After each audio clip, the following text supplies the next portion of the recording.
আসসালামু আলাইকুম ওয়া রাহমাতুল্লাহি ওয়া বারাকাতুহু। আলহামদুলিল্লাহ, আশা করি আপনারা সকলেই ভালো আছেন। দিনী আলোচনায় আপনাদের সবাইকে স্বাগতম। আমাদের এই দিনী আলোচনার আজকের বিষয়বস্তু হবে সাপ্তাহিক গুরুত্বপূর্ণ আলোচনা। তো আজকের এই সাপ্তাহিক গুরুত্বপূর্ণ আলোচনায় যে আলোচনাটা থাকতেছে সেটা হচ্ছে আল্লাহর রসুল সাল্লাল্লাহু আলাইহি ওয়াসাল্লাম আমাদের জন্য দুটি বিষয় রেখে গিয়েছেন। আল্লাহর রসুল সাল্লাল্লাহু আলাইহি ওয়াসাল্লাম আমাদের জন্য দুটি বিষয় রেখে গিয়েছেন। যতক্ষণ পর্যন্ত আমরা তা আঁকড়ে ধরব, ওই দুটি বিষয় যতক্ষণ পর্যন্ত আমরা আঁকড়ে ধরব, পথভ্রষ্ট ও গোমরাহ আমরা হব না ইনশাআল্লাহ।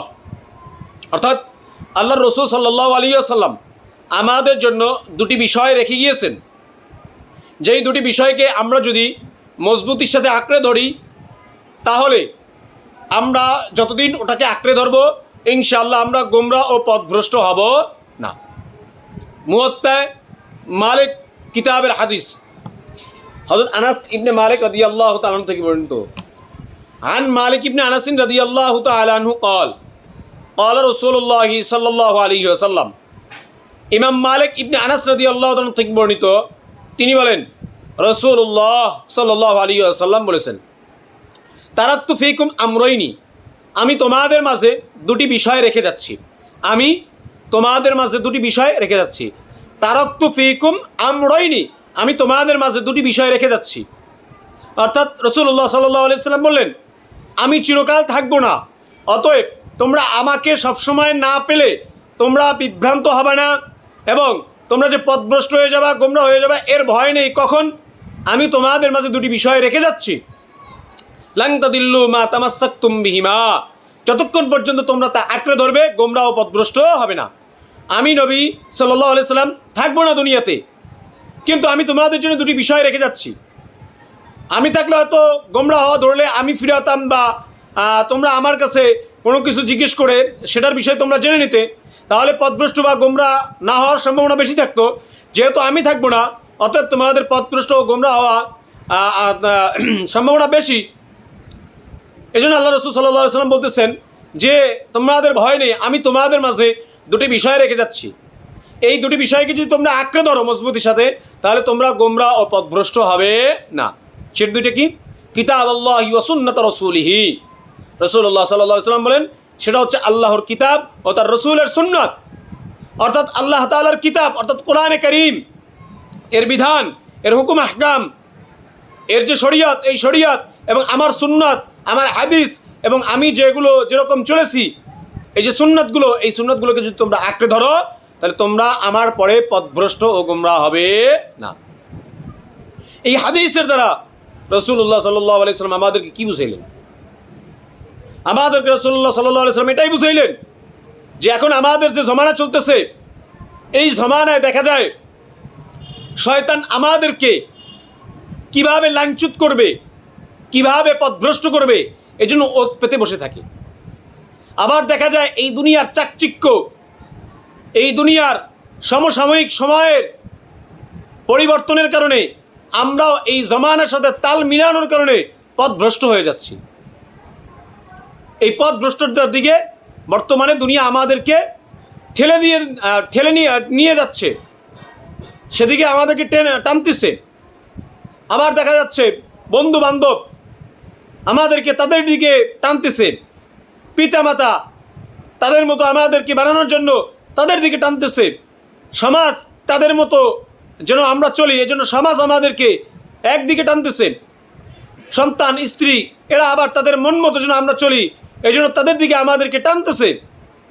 তো এমন একটা জমানা, এমন একটা ফিতনা চলতেছে যে এই সময়ে আমরা যদি একচ্ছত্রভাবে সন্তান এবং স্ত্রীর কথা শুনতে থাকি তাহলে আমরা পথভ্রষ্ট হয়ে যেতে পারি। অথবা পিতামাতা যেদিকটা চালাতে চাচ্ছে সেদিকটা কোরআন এবং সুন্নাহ অনুযায়ী নয়, আমি যদি সেদিকে চলতে চাই তাহলে পথভ্রষ্ট হয়ে যাওয়ার সম্ভাবনা রয়েছে।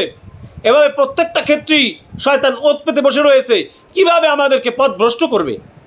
এখন যদি আমরা এর কোনোটা বিশেষভাবে যদি আমরা অনুকরণ করি তাহলে পথভ্রষ্ট হয়ে যাব। এই জন্য রাসূলুল্লাহ সাল্লাল্লাহু আলাইহি সাল্লাম আমাদেরকে বললেন যে তোমরা এই জমানায় কারো কথা শুনবে না, তোমরা আমার সুন্নাত এবং আল্লাহ তাআলার কিতাবকে অনুসরণ করবে, এটাকে মজবুতির সাথে আঁকড়ে ধরবে। যদি মজবুতির সাথে তোমরা এটাকে আঁকড়ে ধরতে পারো আমাকে অনুসরণ করতে পারো, তাহলে তোমরা কোনোদিন পথভ্রষ্ট ও গোমরাহ হবে না। কেন? কারণ সমাজ তোমাকে টানবে, বাচ্চা তোমাকে তার আইন মানাতে চাবে, আবার দেখা যাবে স্ত্রী সন্তান তাদের মন মতো তোমাকে চালাতে চাবে, তারপরে পিতামাতা তাদের মন মতো তোমাকে চালাতে চাবে। কিন্তু যখন তুমি আল্লাহর কিতাব এবং আমার সুন্নাতকে আঁকড়ে ধরবে, তখন তুমি তাদের মন মতো চলবে। কতটুকু? যতটুকু কোরআন এবং সুন্নাহ অনুযায়ী আছে ততটুকু। এর বাহিরে যেগুলো নেই সেগুলোর ক্ষেত্রে তোমরা তাদেরকে অনুসরণ করবে না। অতএব স্ত্রীর হক আদায় হবে, সন্তানের হক আদায় হবে, পিতামাতার হক আদায় হবে, বাচ্চার কথা অনুযায়ীও চলা হবে, এবং এরপরে সমাজের সাথে তাল মিলিয়েও চলা হবে। কেন? কারণ তুমি কিতাব এবং সুন্নাহ অনুযায়ী চলতেছো। আর এই কিতাব এবং সুন্নাহ অনুযায়ী যখন তুমি চলবে, তখন তোমার এই চলার কারণে তুমি পথভ্রষ্ট হবে না। কেন? কারণ তোমার চলাটা নিয়মতান্ত্রিক থাকবে, স্ত্রীর কথাটা শোনাটা তোমার নিয়মতান্ত্রিক থাকবে, সন্তানের কথা শোনাটা তোমার নিয়মতান্ত্রিক থাকবে, পীর বুজুর্গদের কথাটা শোনা তোমার নিয়মতান্ত্রিক থাকবে। কেন? কারণ যেটা সুন্নাত অনুযায়ী আছে, যেটা কোরআন অনুযায়ী আছে, সে অনুযায়ী তুমি চলবে। এর বাহিরে যে কথাগুলো বলে সেগুলো তুমি মানবে না। অতএব পথভ্রষ্ট হওয়ার কোনো সুযোগ নেই। এটাই রাসূলুল্লাহ সাল্লাল্লাহু আলাইহি ওয়াসাল্লাম এই হাদিস দ্বারা আমাদেরকে বুঝাইতেছেন, আমাদেরকে বলতেছেন যে শোনো আমার উম্মতেরা, শোনো সাহাবারা, আমার পরে তোমাদের জন্য দুটি বিষয় আমি রেখে যাচ্ছি, যে এই দুটি বিষয়কে যদি তোমরা অনুসরণ করো, মজবুতির সাথে আঁকড়ে ধরো, তাহলে তোমরা পথভ্রষ্ট গোমরাহ হবে না। সে দুইটা জিনিস কি? কিতাব আল্লাহি ওয়া সুন্নাত রাসূলিহি, আল্লাহ তাআলার কিতাব এবং আমার সুন্নাত। আর আমাদেরকেও এটাই মেনে নিতে হবে, আল্লাহ তাআলার কিতাব, কোরআনে কারীম এবং রাসূলের সুন্নাত এটাই আমাদের জীবন। মরণ পর্যন্ত এগুলোকেই আমাদের অনুসরণ করতে হবে, যদি জান্নাত পেতে হয়, যদি কবরে শান্তি পেতে হয়, যদি মরণে শান্তি পেতে হয়। নচেত আমাদের দুনিয়ায় আযাব, মরণের সময় আযাব, কবরে গেলে আযাব, কিয়ামতের দিন তো আযাব আছেই। তাই আমাদেরকে সব ক্ষেত্রে আল্লাহ তাআলার কিতাব এবং রাসূলের সুন্নাতকে অনুসরণ করতে হবে। যদি অনুসরণ করি তাহলে আমরা কশ্চিনকালেও ইনশাআল্লাহ পথভ্রষ্ট ও গোমরাহ হব না। সম্ভবই নয়। কারণ আপনি আল্লাহর কিতাবকে অনুসরণ করতেছেন, রাসূলের সুন্নাতকে অনুসরণ করতেছেন, তাহলে গুনাহ করাটা আপনার জন্য কষ্টকর হয়ে যাবে। তাহলে সেক্ষেত্রে আপনার দ্বারা গুনাহ সৃষ্টি হবে না, আপনার দ্বারা গুনাহ হবে না। তাহলে যেই ব্যক্তির দ্বারা গুনাহ না হয়, সে ব্যক্তি তো আসলে সে আযাবের সম্মুখীন হবে না। এটা আল্লাহ তাআলার ওয়াদা। কেন? কারণ সে নেক আমল করবে, সে ভালো আমল করবে, এই নেক আমল এবং ভালো আমলের দ্বারা সে জান্নাতে চলে যাবে। সুবহানাল্লাহ। এজন্য আমাদেরকে দুনিয়ায় চলার সময় সব ক্ষেত্রে আল্লাহ তাআলা কিতাব এবং তার রাসূলের সুন্নাতকে অনুসরণ করা চাই। কিন্তু আফসোস, আমরা তো কোরআনকে অনুসরণ করি কখন? যেটা আমার পক্ষে আসে ওই বিষয়টাকে আমরা কোরআনের অনুসরণ করি। যেটা আমার বিপক্ষে আসে, আমার পরিবারের বিপক্ষে আসে, সেক্ষেত্রে আমরা কোরআনকে মানি না, নাউজুবিল্লাহ। আর আমরা রাসূলের সুন্নাতকে কখন অনুসরণ করি? আমরা যখন রবিউল আউয়াল মাস আসে, তখন আমরা রাসূলের সুন্নাতকে অনুসরণ করি। তখনই নবীর প্রেম আমাদের মাঝে জেগে ওঠে। এছাড়া আরও যে 11টা মাস আছে, যে 11টা মাসেও আমাদেরকে নবীর মোহাব্বতকে জাগিয়ে তুলতে হবে, আমরা সেটা করি না, সেদিকে আমরা ভ্রুক্ষেপও করি না। আমরা শুধু সুন্নাত পালন করি কখন? যখন আমাদের প্রয়োজন হয়, তখন স্বার্থের জন্য না। এরকমটা যদি আমরা করি, তাহলে দেখবেন শত সিজদা দিলেও আমরা গোমরাহিতে নিমজ্জিতই থাকবো। কেন?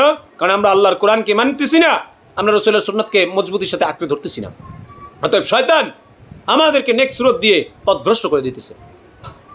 তো এই পথভ্রষ্ট যদি আমরা হতে না চাই, আমরা যদি গোমরাহ না হতে চাই, তাহলে অবশ্যই আল্লাহর রাসূল সাল্লাল্লাহু আলাইহি ওয়াসাল্লামের সুন্নাতকে এবং আল্লাহ তাআলার কিতাবকে মজবুতির সাথে আঁকড়ে ধরতে হবে।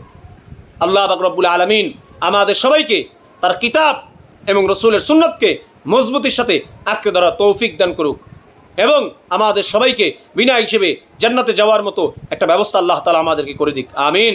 ওয়া আখির দাওয়ানা আনিল হামদুলিল্লাহি রাব্বিল আলামিন। আসসালামু আলাইকুম ওয়া রাহমাতুল্লাহি ওয়া বারাকাতুহু।